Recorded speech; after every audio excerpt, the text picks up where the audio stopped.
Flight 427 to Cedar Falls. Emergency descent. Oxygen masks dangling like broken promises above terrified passengers. Row 17. Calloused hands with motor oil still embedded under chipped fingernails gripping armrests that had seen thousands of journeys. The man wearing a faded flannel shirt and work boots sat motionless while chaos erupted around him, his weathered face carved from stone, eyes distant as if he'd already survived worse storms than this. Up in business class, champagne glasses shattered against tray tables.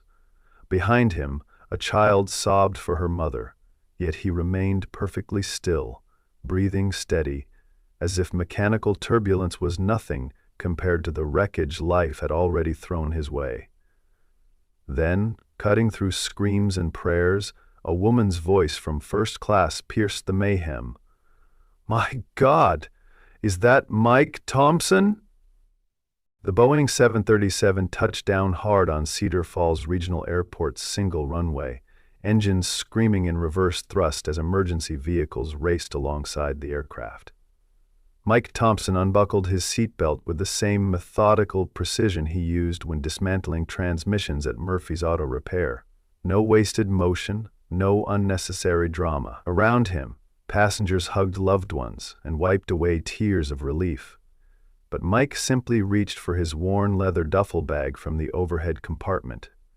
3 years of single fatherhood had taught him that survival was just another Tuesday. As passengers filed toward the exit, Mike caught glimpses of the woman who had called his name.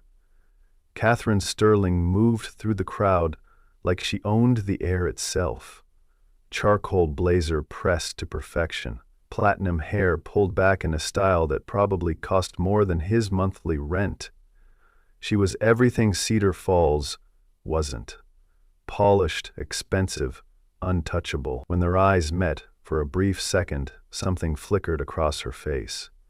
Recognition mixed with disbelief, as if she'd spotted a ghost wearing work clothes. The terminal buzzed with the controlled chaos of emergency protocols and delayed flights. Mike shouldered his bag and headed toward the parking lot, hoping to slip away unnoticed. But Catherine's voice followed him like an echo from another lifetime. "Mike, wait!"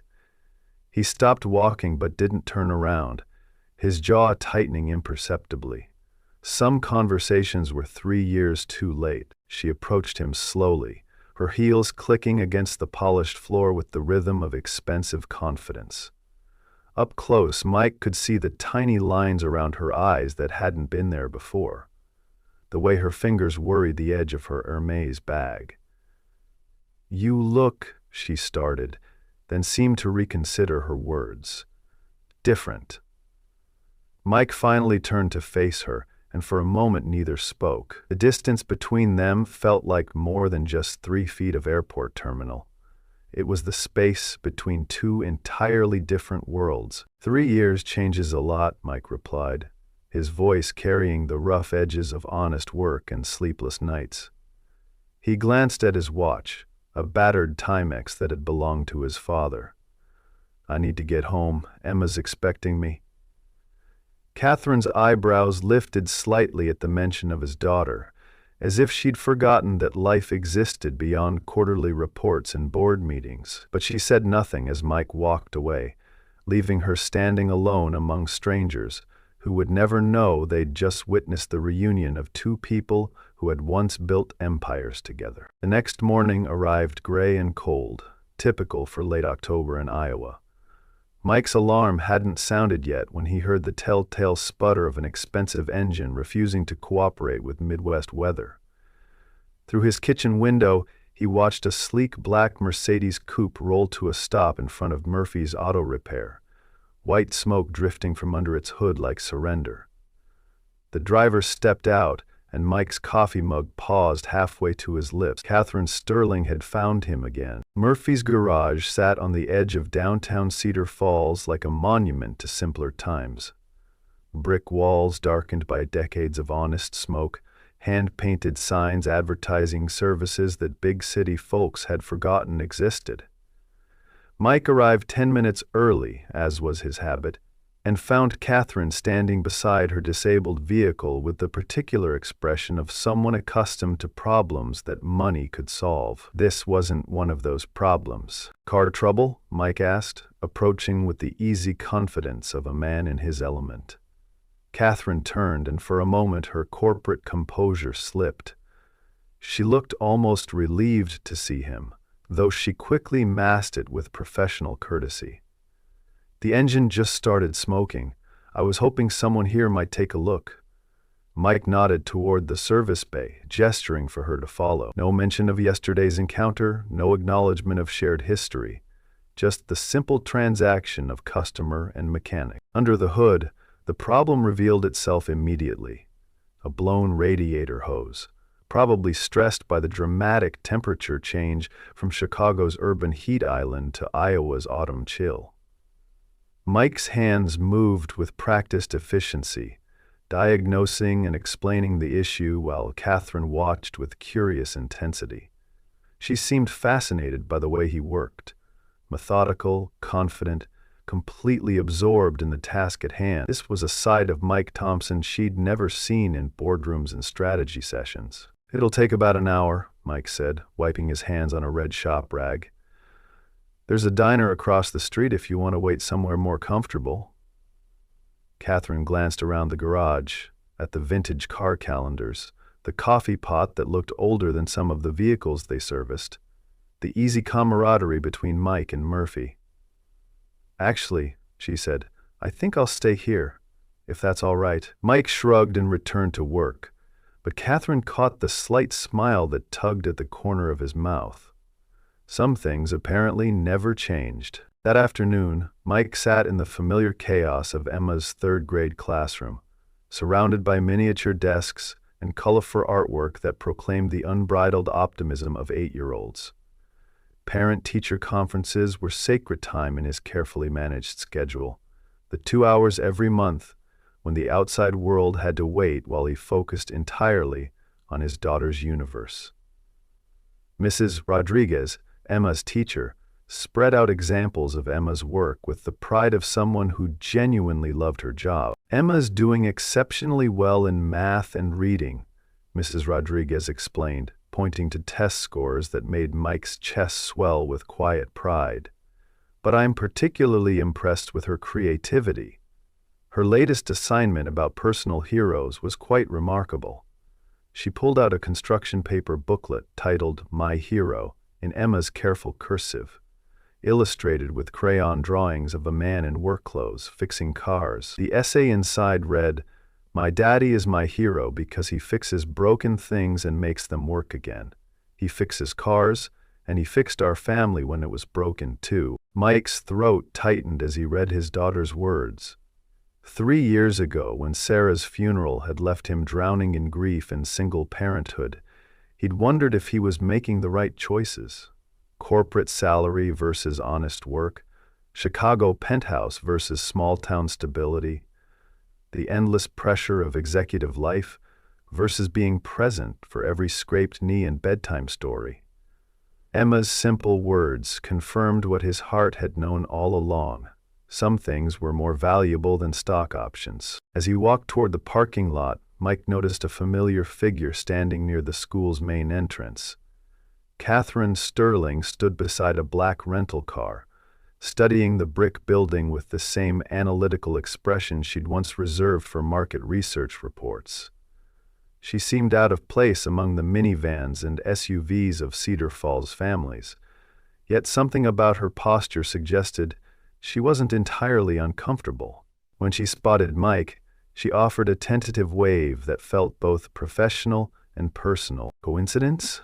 Mike asked, approaching her with Emma's artwork still tucked under his arm.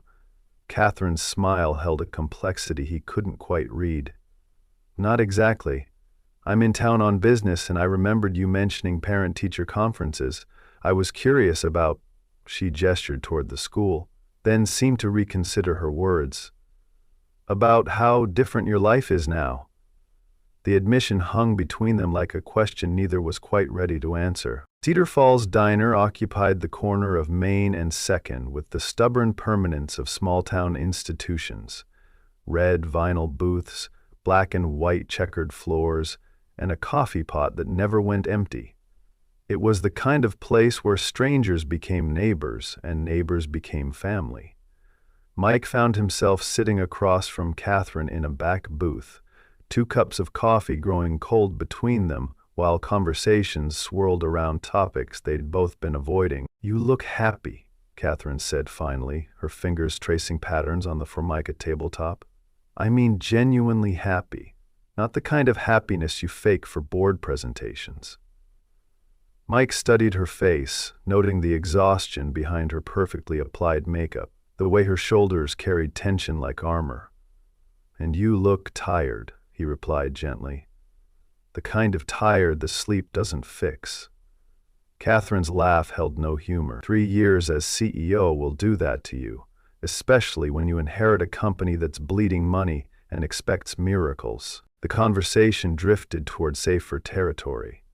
Emma's school achievements, the peculiar charm of Cedar Falls, the way small-town life moved at a different rhythm than corporate America. But underneath the pleasant small talk, larger questions lingered. What brought Catherine to Iowa? Why now?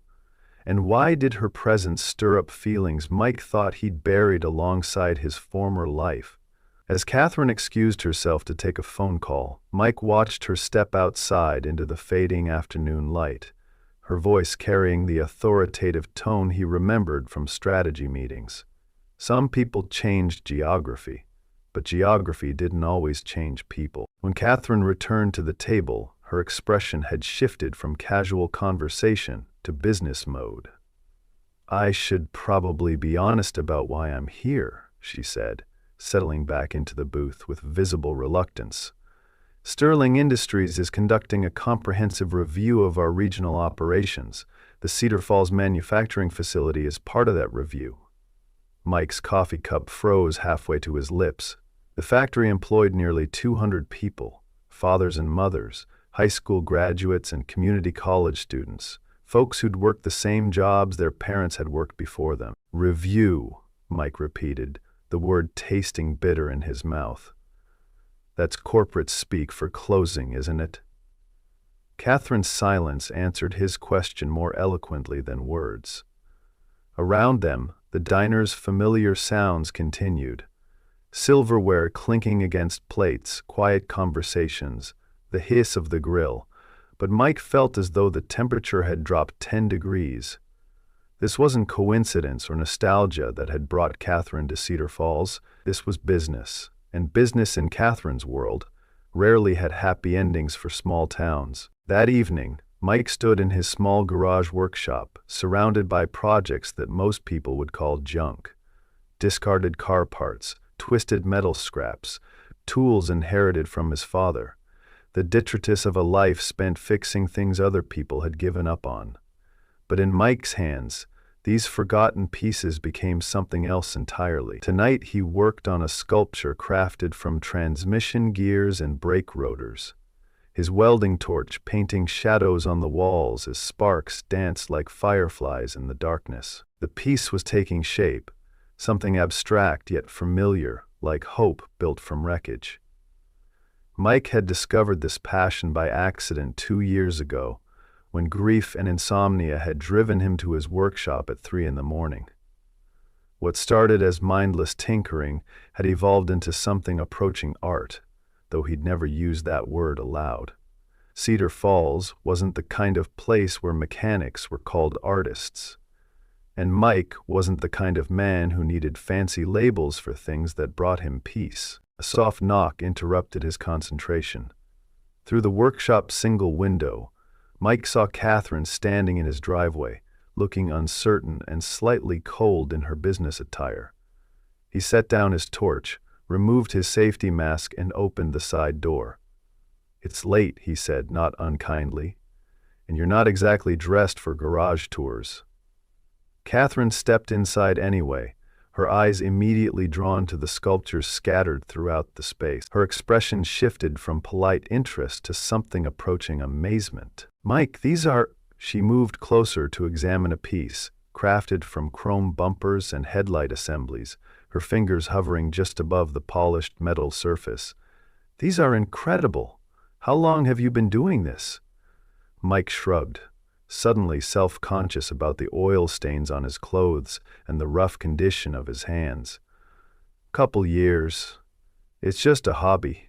Helps me think." But Catherine was studying the sculptures with the intensity she'd once reserved for market analysis, and Mike could practically see the gears turning in her mind. "This isn't hobby work," she said firmly. "This is sophisticated artistic vision. The composition, the use of industrial materials, the way you've balanced form and function. Mike, this is gallery-quality art." He laughed, but there was no humor in it. "Catherine, I fix cars for a living in a town most people can't find on a map. I'm not an artist. I'm just a guy who welds scrap metal because he can't sleep." But even as he spoke the words, Mike could see something different in Catherine's eyes. The same look she'd worn when she'd spotted a breakthrough strategy or identified an untapped market. She was seeing possibilities he couldn't imagine. The next morning brought news that spread through Cedar Falls like smoke from a grass fire. The Sterling Industries factory would close within 30 days, effective immediately after the next board meeting. 200 jobs eliminated, families facing uncertain futures, a community watching its economic foundation crumble like autumn leaves. Mike heard the news from Murphy, who'd heard it from his wife, who'd heard it from her sister who worked in the factory's administrative office. Bad news traveled fast in small towns. Mike found himself standing outside the factory gates during the lunch break, watching workers emerge with the particular expression of people processing life-changing information. These weren't statistics or profit margins. They were neighbors, friends, the people who coached Little League and volunteered at the annual corn festival. Mrs. Rodriguez's husband worked quality control. The young woman who bagged groceries at the IGA worked second shift. The man who'd taught Emma to ride her bicycle worked in maintenance. Catherine appeared beside him without warning, her presence both expected and unwelcome. "You knew this was coming," Mike said, not looking at her. "That's why you're here, to oversee the closure." Catherine nodded slowly, her expression carefully neutral. "The board made the decision 6 months ago. I'm just here to implement it." Mike finally turned to face her, and she was struck by the controlled anger in his eyes. "Implement it, like it's a software update instead of people's lives. You think I enjoy this?"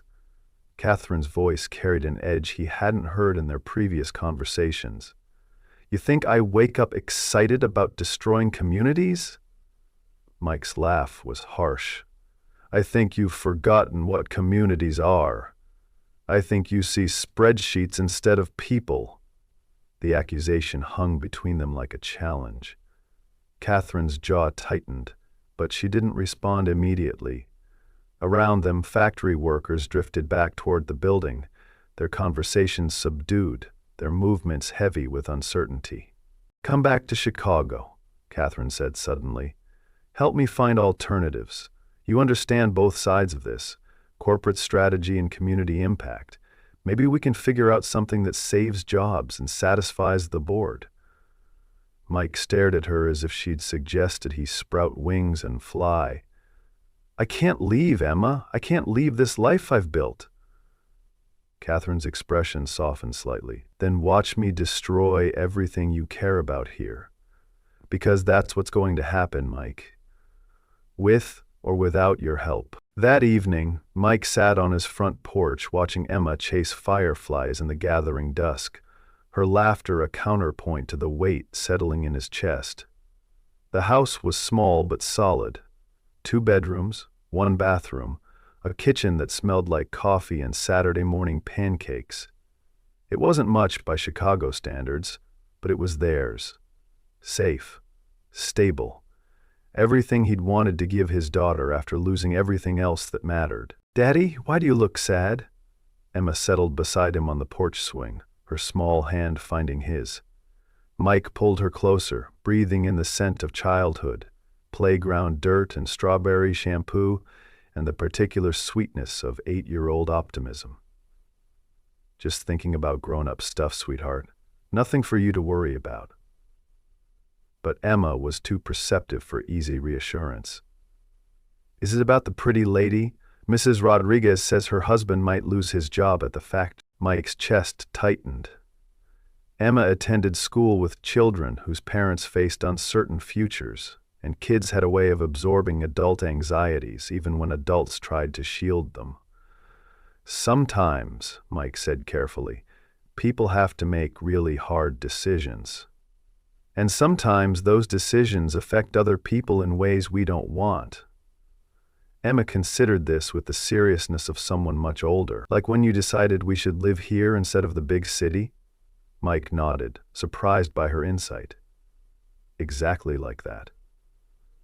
Mike began. The following week brought an unexpected crisis that would change everything. Mike was installing a new exhaust system on a 1998 Chevrolet when the hydraulic lift malfunctioned, pinning him beneath the vehicle's undercarriage. Murphy found him 20 minutes later, conscious but trapped, his left leg clearly broken and his face pale with pain and shock. The Cedar Falls Volunteer Fire Department responded within minutes, but extracting Mike required careful coordination and equipment that pushed the small-town emergency response team to their limits. Emma was in her after-school art program when the call came. Mrs. Rodriguez drove her to the hospital, where they found Mike in the emergency room being treated for a fractured femur and mild concussion. He was alive, alert, and making jokes about the quality of hospital coffee, but Emma dissolved into tears at the sight of her father hooked up to monitoring equipment. The incident forced Mike to confront a reality he'd been avoiding. What would happen to Emma if something serious happened to him? News of Mike's accident spread through Cedar Falls with the efficiency of small-town communication networks. Neighbors brought casseroles. Murphy organized a rotation of mechanics to cover Mike's workload. Mrs. Rodriguez arranged childcare for Emma. The community that Catherine was preparing to dismantle rallied around one of their own with the automatic generosity that defined small-town life. It was a demonstration of social bonds that no corporate manual could quantify or replicate. Catherine appeared in Mike's hospital room on the second day, carrying flowers that looked professionally arranged and awkwardly expensive. She seemed uncertain about hospital etiquette, unsure whether to sit or stand, formal or casual. "I heard about the accident," she said simply. "I wanted to make sure you were okay." Mike gestured toward the bed, the cast, the IV line. Define okay, but his tone held less anger than their previous encounters, as if physical pain had temporarily displaced emotional barriers. "Emma's been asking about you," Mike said after Catherine had settled into the visitor's chair. "She calls you the pretty lady and wonders why you always look sad when you talk to me." Catherine's composure wavered slightly. "I'm not sad. She searched for the right word. "I'm conflicted. This place, these people, it's not what I expected." Mike studied her face, noting the way her fingers worried the edge of her purse, the tension in her shoulders. "What did you expect?" "Numbers," Catherine admitted. "Statistics. A failing facility and a declining market that needed to be closed for the greater good of the company." She gestured toward the window, where the view encompassed Main Street's modest storefronts and the tree-lined neighborhoods beyond. "I didn't expect it to feel like home. I didn't expect people to care about each other the way they do here. I didn't expect to remember why I loved working with you in the first place." The confession hung between them like a bridge neither had expected to build. Mike shifted in his hospital bed, wincing as his injured leg protested the movement. "What happened to us, Kate? We used to be friends before we were colleagues. We used to care about the same things." Catherine's smile was tinged with sadness. "Success happened. Pressure happened. I became someone who could make hard decisions without flinching, and you remained someone who remembered that hard decisions affect real people." "I resigned as CEO yesterday," Catherine said quietly, the words falling like stones into still water. Mike's eyes widened, though he remained silent. I called an emergency board meeting and told them I couldn't oversee the factory closure. I submitted my resignation effective immediately. Mike struggled to process this information. Catherine Sterling had spent 15 years climbing the corporate ladder, had sacrificed personal relationships for professional advancement, had built her entire identity around business success. Why? Because I remembered something I'd forgotten, Catherine replied. I remembered that some things are more important than quarterly profits. I remembered that communities matter. I remembered that you were right 3 years ago when you chose Emma over everything else. She reached into her purse and withdrew a folder thick with documents. I've been working on an alternative proposal for the factory, a way to restructure operations, bring in new equipment, create a specialized manufacturing hub that could actually turn a profit. Mike leaned forward despite the protest from his injured leg. The board will never approve it. They want quick solutions and guaranteed returns. Catherine's smile held a determination he hadn't seen since their early days working together. They don't have to approve it. I'm buying the facility myself. My personal investment, my risk, my responsibility. The magnitude of her decision began to sink in. Catherine was risking her fortune, her reputation, her future on a small-town factory that corporate analysis had deemed hopeless. I need help, Catherine continued. Someone who understands both business strategy and community dynamics. Someone who can bridge the gap between corporate efficiency and human values. Mike understood the offer implicit in her words, but he also understood the impossibility of accepting it. I can't leave Cedar Falls. Emma's life is here. My life is here. Catherine nodded, as if she had expected this response. I'm not asking you to leave. I'm asking you to stay, to help me turn this place into something better than it was. The proposal Catherine outlined over the following weeks was ambitious and complex, converting the factory from mass production to specialized artisan manufacturing, bringing in equipment for custom metalworking, precision engineering, small batch fabrication, creating partnerships with artists, designers, boutique manufacturers who valued quality over quantity. It was a business model that played to Cedar Falls' strengths: skilled workers, attention to detail, community pride, while addressing market realities that corporate headquarters had ignored. Your sculptures gave me the idea, Catherine explained during one of their planning sessions in Mike's hospital room. The way you transform discarded materials into something beautiful and functional, that's exactly what we need to do with the factory.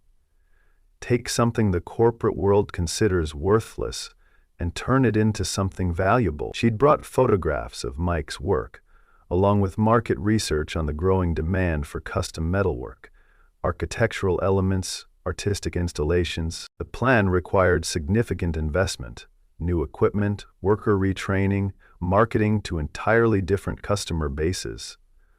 Catherine was prepared to fund the initial conversion with her personal savings and severance package, but long-term success would depend on community buy-in and worker commitment. It was a gamble that could fail spectacularly, leaving Catherine financially ruined and the community no better off than before. Mike found himself caught between skepticism and hope. The proposal addressed real problems with innovative solutions, but it also required trust from people who'd been betrayed by corporate promises before. Factory workers, who'd been told their jobs were being eliminated, might not embrace a rescue plan from the same company that had threatened their livelihoods. Catherine needed someone they trusted to vouch for her credibility and commitment. Why should they believe you? Mike asked during one of their conversations. Why should they trust someone who came here to close the factory? Catherine's answer was simple and direct.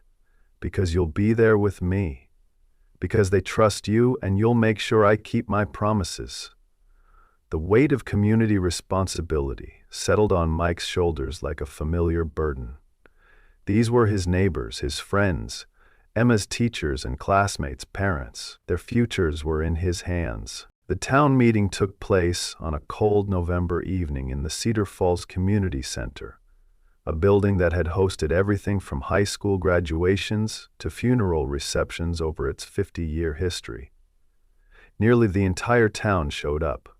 Factory workers and their families, local business owners, retirees who'd worked the facility back when it produced farm equipment. Teenagers who understood their post-graduation options were about to change dramatically. Catherine stood before the assembled crowd in jeans and a simple sweater, looking more like a neighbor than a corporate executive. Mike sat in the front row, his casted leg propped on a folding chair, Emma beside him, drawing pictures of the adults talking seriously about grown-up things. The room buzzed with the nervous energy of people whose lives hung in the balance, of financial projections and business plans they couldn't fully understand. 6 months ago, Catherine began, I came here to close this factory. I had spreadsheets that proved it was unprofitable, market analysis that showed it was unsustainable, board directives that made closure inevitable. Murmurs rippled through the audience, some angry, some resigned, all paying close attention. But I didn't have something that spreadsheets can't measure.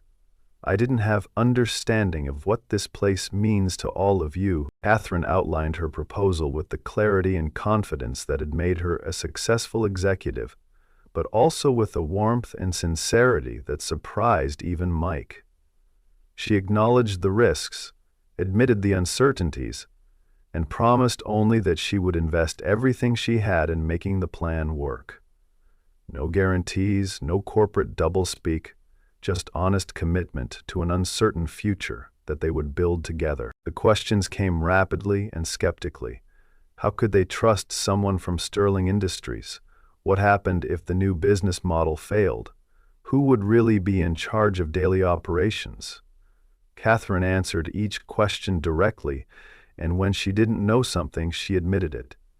Mike found himself impressed by her honesty and moved by her obvious commitment to making amends for corporate decisions she'd inherited rather than created. When the formal presentation ended, Mike struggled to his feet with the help of his crutches. The room fell silent as he made his way to the front, Emma following close behind. 3 years ago, Mike said, his voice carrying easily through the community center, I left a corporate job in Chicago because I decided some things mattered more than money. Family mattered more. Community mattered more. Being present for the people you love mattered more. I know Catherine Sterling, Mike continued. I worked with her for 7 years. I've seen her make hard decisions and live with the consequences.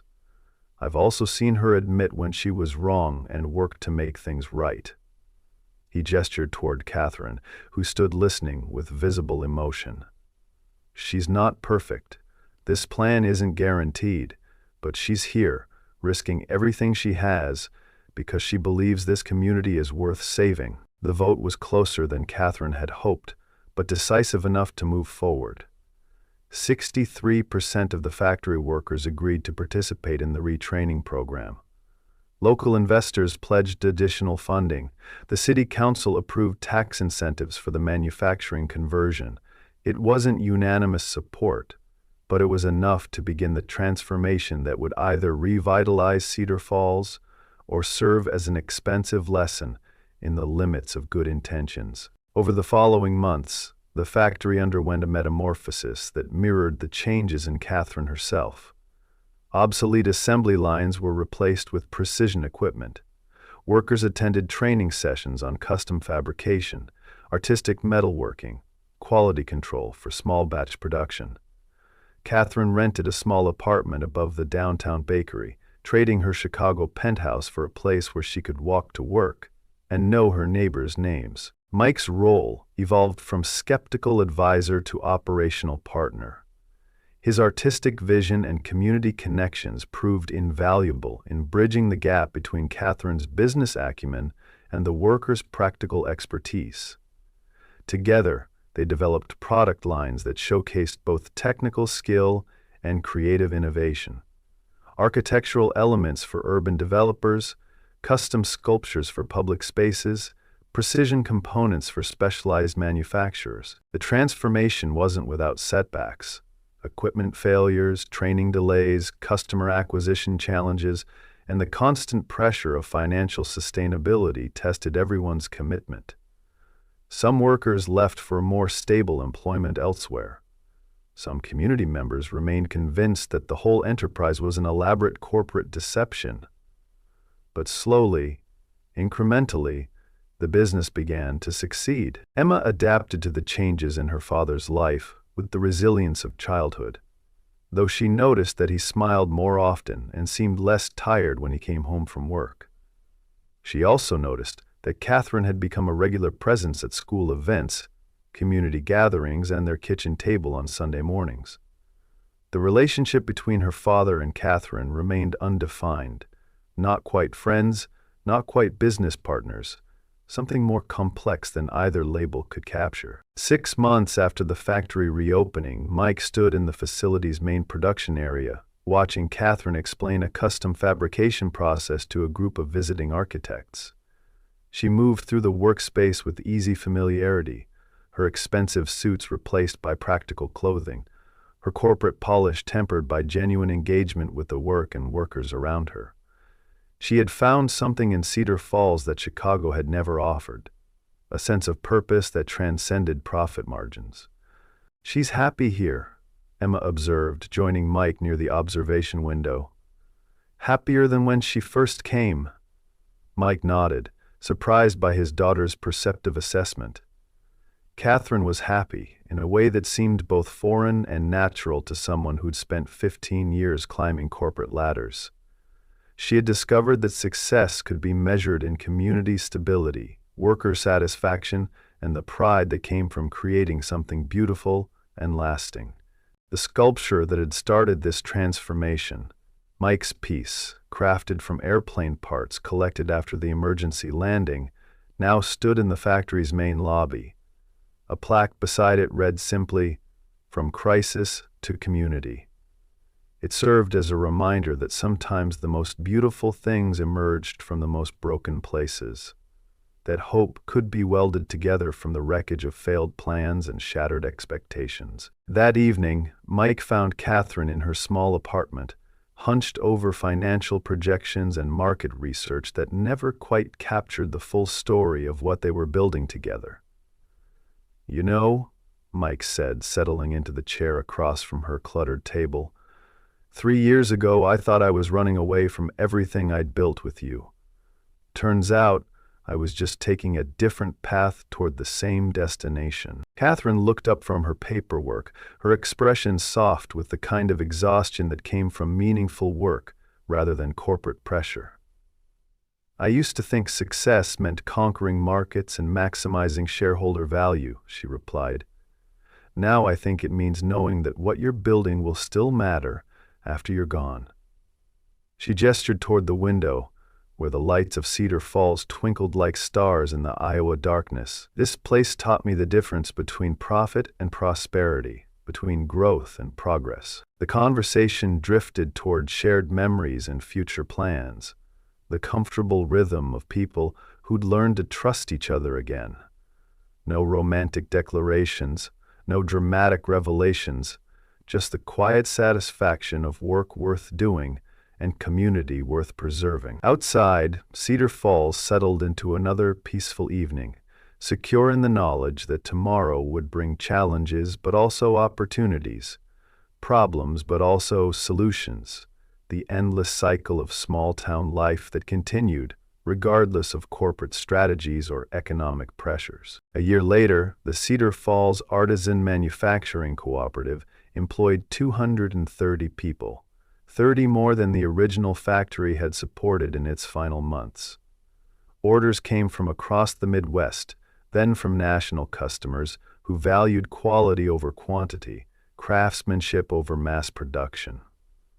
The business model that corporate headquarters had deemed impossible was thriving, proving that sometimes the best solutions emerged from the most unlikely partnerships. Mike stood in his workshop on a Saturday morning, Emma beside him learning to operate a small welding torch under careful supervision. Catherine had joined them, her expensive manicure replaced by work gloves and safety gear.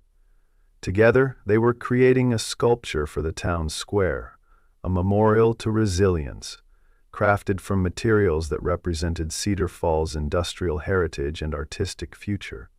The sculpture was taking shape slowly, built from pieces contributed by community members who wanted to be part of something larger than themselves. Farm equipment from the original factory, car parts from Murphy's garage, architectural elements from downtown renovations, metal flowers created by local children in the after-school program Catherine had helped establish. It was becoming a physical representation of everything they'd built together. Beautiful, functional, permanent. "You know what I've learned?" Emma said, her voice muffled by her safety mask but clear in its conviction. "Sometimes broken things can be fixed, and sometimes they can be made into something even better than they were before." Mike and Catherine exchanged glances over her head, both understanding that Emma was talking about more than just metal sculptures and factory equipment. As the morning sun climbed higher over Cedar Falls, casting long shadows across Main Street and illuminating the hills beyond, the three figures in the workshop continued their work. No grand speeches about transformation or redemption, no dramatic declarations about love conquering corporate greed, just the steady rhythm of creation, the satisfaction of meaningful work, and the quiet knowledge that some stories don't end so much as evolve into new beginnings. The sculpture would be completed by spring, unveiled during the annual Corn Festival that celebrated both Cedar Falls' agricultural heritage and its manufacturing future. It would stand as a reminder that communities like art could be built from broken pieces and discarded dreams, that hope was always possible for those willing to weld it together one careful joint at a time. And in the growing light of another Iowa morning, that seemed like enough, more than enough, for any story worth telling.